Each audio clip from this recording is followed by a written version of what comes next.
சாக்கில் போட்டு அடைத்து விட்டீர்கள், எங்களை நிம்மதியாக வாழ விடுங்கள் என்பதற்காக முதல்வருடைய கவனத்தை ஈர்க்க வேண்டும் என்பதற்காக இந்த போராட்டத்தை இங்கு தலைமைச் செயலகத்தின் முன்பு நாங்கள் செய்து கொண்டிருக்கிறோம்.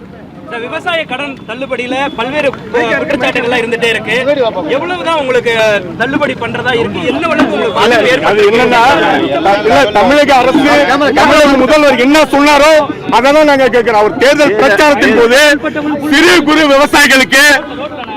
விவசாயிகளுக்கு முழுவதுமான தள்ளுபடி, பெரும் விவசாயிகளுக்கு பாதி தள்ளுபடி என்றே சொல்லியிருந்தார். அதை தான் நாங்கள் கேட்கிறோம். ஏனென்றால் இன்னும் சொல்ல வேண்டும் என்றால் அந்த நம்முடைய முதல்வரை சட்டமன்றத்தில் வைத்துக் கொண்டு பாட்டாளி மக்கள் கட்சியினுடைய சட்டமன்ற உறுப்பினர் சௌமியா அன்புமணி தெளிவாக சொல்லியிருந்தார். 100 அடி ஆழத்தில் நாங்கள் கீழே கிடைக்கிறோம், எங்களுக்கு வெறும் 50 அடி ஆழத்தை கைது கொடுத்தால் நாங்கள் எப்படி முன்னேறுவது? அதற்காக தான் எங்களுடைய இந்த போராட்டத்தை தமிழக அரசினுடைய கவனத்தை ஈர்க்க வேண்டும் என்பதற்காக இந்த போராட்டத்தை இங்கு நாங்கள் செய்து கொண்டிருக்கிறோம்.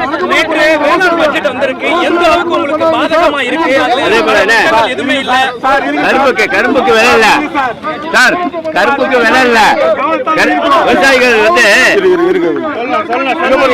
விவசாயிகளுக்கு இங்க பாருங்க, அவங்க குவிண்டாலுக்கு 3500 ரூபாய் சொன்னாங்க. நீங்க 3500 ரூபாய் இல்ல, கொஞ்சமாவது கூட்டு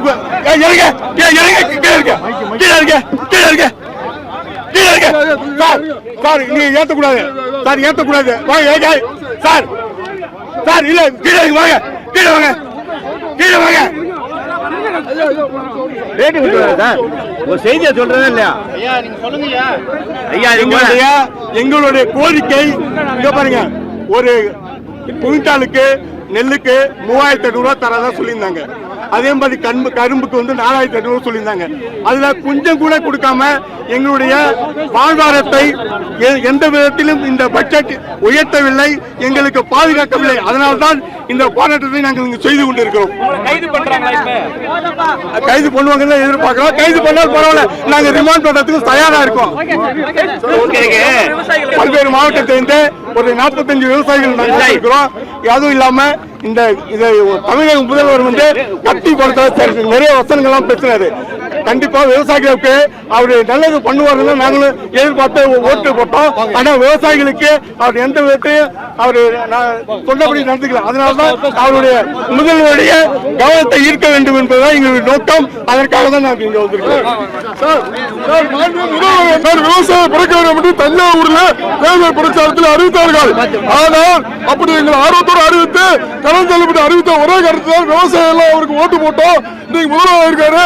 ஆனா அவர் சொன்னது போல, தேர்தல் வாக்கு சொன்னது போல விவசாயிகளுக்கு அனைத்தையும் தள்ளுபடி செய்ய வேண்டும், விவசாயிகள் வாழ வைக்க வேண்டும்.